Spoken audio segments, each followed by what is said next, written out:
고집과 고정관념 비우기. 우리는 평생을 무언가로 채우기 위해 잠시도 쉼없이 앞만 보고 달려왔습니다. 남들보다 더 많은 지식을 머릿속에 구겨넣고 더 높고 공고한 사회적 지위를 쌓아 올리며 넓고 촘촘한 인맥의 그물을 엮는 것만이 성공한 삶이자 잘 사는 인생이라 믿어 의심치 않았지요. 하지만 인생의 황혼에 다다를수록 참으로 기묘하고 이상한 일들이 벌어집니다. 마음이 넉넉해지고 평온해지기는커녕 알 수 없는 공허함과 불안이 가슴을 채우곤 합니다. 평생을 그토록 성실하고 치열하게 채우며 살았는데 왜 우리는 지금 가장 깊은 허전함을 느끼는 걸까요? 그것은 어쩌면 우리가 채움이라는 거대한 역설의 감옥에 갇혀버렸기 때문일지도 모릅니다.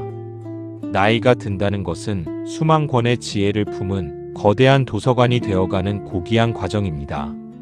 하지만 때로는 그 울창한 지식의 숲이 오히려 우리의 시야를 가로막는 단단한 감옥이 됩니다. 우리는 이것을 경험의 저주라 부르곤 하지요. 내가 이미 모든 것을 해봤다는 오만한 확신, 내가 먼저 겪어봐서 다 안다는 그 작은 자부심이 타인과의 소중한 대화를 가로막기 시작합니다. 결국 급변하는 거대한 세상 속에서 자신을 외로운 섬으로 고립시키고 마는 것이지요. 세월의 축축한 습기를 머금고 잔뜩 부풀어버린 낡은 나무 서랍장을 한번 상상해 보십시오. 서랍을 열거나 닫으려고 할 때마다 나뭇길이 뻑뻑하게 맞물려 비명을 지르곤 합니다. 손끝을 타고 전해지는 그 소름 끼치는 진동과 아무리 힘을 주어 당겨도 결코 열리지 않는 답답함, 어쩌면 지금 우리의 굳어버린 마음 상태가 바로 그 낡은 서랍장과 닮아 있는지 모릅니다. 오늘 저는 여러분께 조금은 서늘하면서도 우리의 삶을 완전히 뒤바꿀 혁명적인 제안을 합니다. 그것은 14세기 신비주의 철학자였던 마이스터 에크하르트가 제시한 정신적 가난입니다. 그는 진정한 영혼의 자유와 해방을 위해 우리에게 이렇게 나직하고 깊은 목소리로 속삭입니다. 아무것도 원하지 않고 아무것도 알지 못하며 아무것도 갖지 않는 텅 빈 상태가 되어라. 도대체 이 서늘하고도 가혹한 명령은 우리에게 어떤 의미를 던지는 것일까요? 모든 것을 완벽하게 갖추어야만 안심이 되는 우리에게 이 비움의 철학은 어떤 구원의 메시지가 될까요? 우리는 흔히 자신의 고집과 완고함을 소신이라는 근사하고 그럴듯한 이름으로 포장합니다. 하지만 그 내면을 날카롭고 정직하게 들여다보면 그 고집은 수십 년 동안 장을 담가온 오래된 장독 바닥에 단단히 눌어붙은 검은 찌꺼기입니다. 그 검은 찌꺼기는 한때는 맛있는 장의 일부였고 우리 삶을 지탱해주던 소중한 지혜였을 것입니다. 그러나 지금은 그릇을 깨끗하게 비우지 못하게 방해하며 새로운 생명의 물이 당기는 것을 막는 완고한 장애물입니다. 특히 자녀 세대와의 대화 속에서 우리는 이 눌어붙은 찌꺼기를 경험이라는 이름으로 강요하지요. 내가 살아보니 인생은 다 그렇더라는 말이나 너는 아직 나이가 어려서 모른다는 그 차가운 말들이 사실은 상대방의 영혼에 깊은 상처를 내는 벽이 됩니다. 내가 무조건 옳다는 그 지독하고 완강한 확신은 사실 외부의 급격한 변화에 대한 공포의 표현입니다. 세상은 눈부신 빛의 속도로 변해가고 있는데 내가 가진 오래된 삶은 낡아버렸다는 사실을 스스로 인정하기가 너무나 두렵고 무서운 것이지요. 그래서 우리는 더욱 강고하게 고집의 성벽을 높이 쌓고 그 어두운 성벽 안으로 깊숙이 숨어버립니다. 그러나 마이스터 에크하르트는 준엄하게 경고합니다.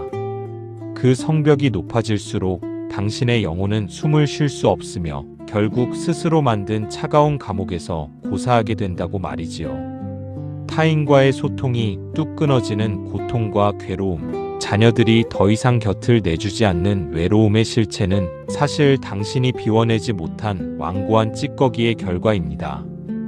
그 오래된 장독 바닥을 피가 나도록 긁어내지 않는다면 그곳에는 결코 신성하고 기쁜 삶의 술이 담길 수 없습니다. 이제 우리는 에크하르트가 말한 정신적 가난에 깊고 신비로운 심연으로 한 걸음 더 들어가야 합니다. 그는 우리의 영혼을 하나의 견고한 성에 비유했습니다. 그 성 안에 절대적인 진리와 궁극의 평온이 들어오려면 역설적으로 그 성이 완벽하게 비워져 있어야만 합니다. 에크하르트는 여기서 우리의 지성을 두 가지로 구분합니다.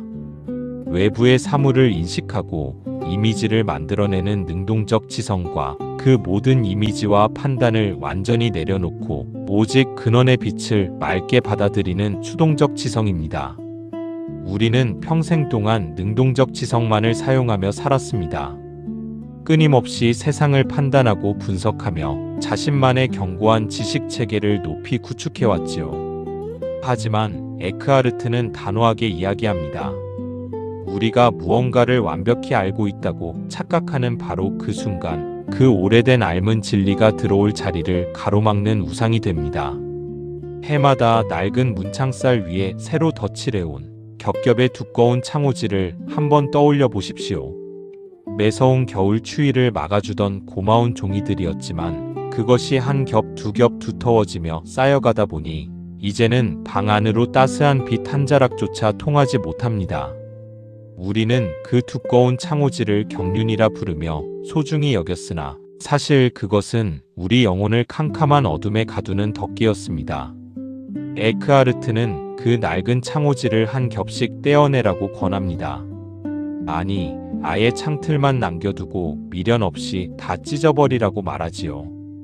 그때 비로소 외부에서 비춰오는 무한한 우주의 광명이 당신의 어두운 방 안으로 눈부시게 쏟아져 들어옵니다. 정신적으로 철저하게 가난해진다는 것은 아무것도 할 수 없는 무기력한 상태를 뜻하지 않습니다. 오히려 나라는 작은 자아의 좁은 감옥에서 당당히 걸어나와 내 안에 가장 깊은 근원인 영혼의 불꽃을 만나는 일입니다. 우주의 깊은 심연과 하나로 연결되는 통로가 되는 가장 위대하고 주체적인 선택이 바로 정신적 가난입니다. 이 아름다운 비움의 과정은 결코 정적인 멈춤이 아닙니다. 에크하르트는 활동적인 삶 속에 충실했던 마르타가 오직 명상과 기도에만 잠겨있던 마리아보다 훨씬 더 성숙한 영성의 단계에 있었다는 파격을 말합니다. 진정한 비움이란 세상과 단절된 깊은 산속이 아니라 매일 마주하는 삶의 한복판에서 얻어지는 것입니다. 나의 오랜 뜻과 고집을 내려놓고 길 없는 길을 걷는 일, 내가 평생 가진 낡은 잣대를 온전히 내려놓았을 때 비로소 타인의 진심 어린 목소리가 들리기 시작합니다. 그 전까지는 내 고정관념이라는 왜곡된 필터를 거쳐 상대방의 이야기를 내 방식대로 오해하며 들었다면 이제는 그들의 아픔과 기쁨이 있는 그대로 스며듭니다. 에크하르트의 말처럼 절대적인 평온은 오직 완벽하게 비어있는 맑은 곳에만 온전히 쏟아집니다. 우리가 자신의 욕망과 지식, 의지를 정결하게 비울수록 그 텅 빈 자리는 삶의 본질적인 통찰로 채워지게 됩니다. 이것이 바로 비움이 선사하는 가장 위대한 역설이지요. 더 이상 세상의 사물과 변화를 향해서 이게 왜 이럴까 혹은 이래야만 한다는 질문을 던지지 않습니다. 세상과 완강하게 저항하며 스스로를 괴롭히지 않는 상태, 그저 존재하는 모든 것을 그 자체로 따스하게 수용하는 평온, 나라는 개별적 자아의 껍데기를 기꺼이 탈탈 털어버리고 전체와 하나가 되는 위대한 탈자의 경지에 이르게 됩니다. 그 고요한 곳에서 우리는 비로소 참된 자유를 맛봅니다. 나이 들어감에 따른 상실감에 몸서리치며 아파하기보다 텅 빈 공간이 선물하는 무한한 가능성을 온전히 즐깁니다.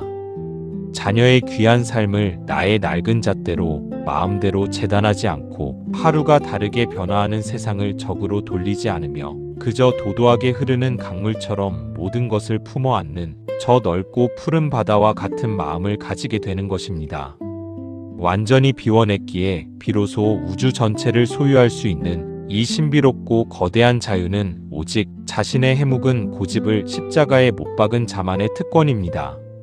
사랑하는 여러분, 참으로 가난해진다는 것은 역설적으로 가장 부유해지는 유일한 구원의 길입니다. 우리가 손에 평생 꽉 쥐고 절대 놓지 않으려 했던 그 낡은 지식과 고집스러운 경험의 뭉치들은 사실 우리를 지탱해주는 든든한 지팡이가 아니었습니다. 우리의 발목을 무겁고 아프게 짓누르던 족쇄였을지도 모릅니다. 이제 이 이야기를 마친 후 잠시 조용히 눈을 감고 여러분 마음속의 깊은 서랍장을 천천히 열어보십시오. 그 안에 빽빽하게 차있는 불필요한 확신과 알들, 오래되어 딱딱하게 굳은 자존심과 고집들, 타인을 향한 시기심과 편견들을 하나씩 꺼내보십시오. 서랍이 맑고 가벼워질수록 여러분의 귀한 영혼은 전례 없는 홀가분함과 신성한 평화에 가득 젖어들 것입니다. 우리의 인생 후반전은 무엇을 더 얻기 위한 소유의 시간이 아니라 무엇을 더 아름답고 우아하게 버릴 것인가를 고민하는 아주 깊고 고귀한 존재의 시간이어야 마땅합니다. 내 안에 낡은 것들을 잘 버리는 위대한 사람만이 진정한 자기 자신, 즉 내면의 궁극을 만날 수 있기 때문입니다. 이제 여러분의 영혼이라는 성을 깨끗하게 비우고 그 고요하고 아늑한 정적 속에 잠시 머물러 보십시오. 억지로 무언가를 채우고 하려 애쓰지 않아도 텅 비워진 바로 그 정결한 자리에 삶의 가장 고귀한 선물들이 스스로 찾아와 깃들 것입니다.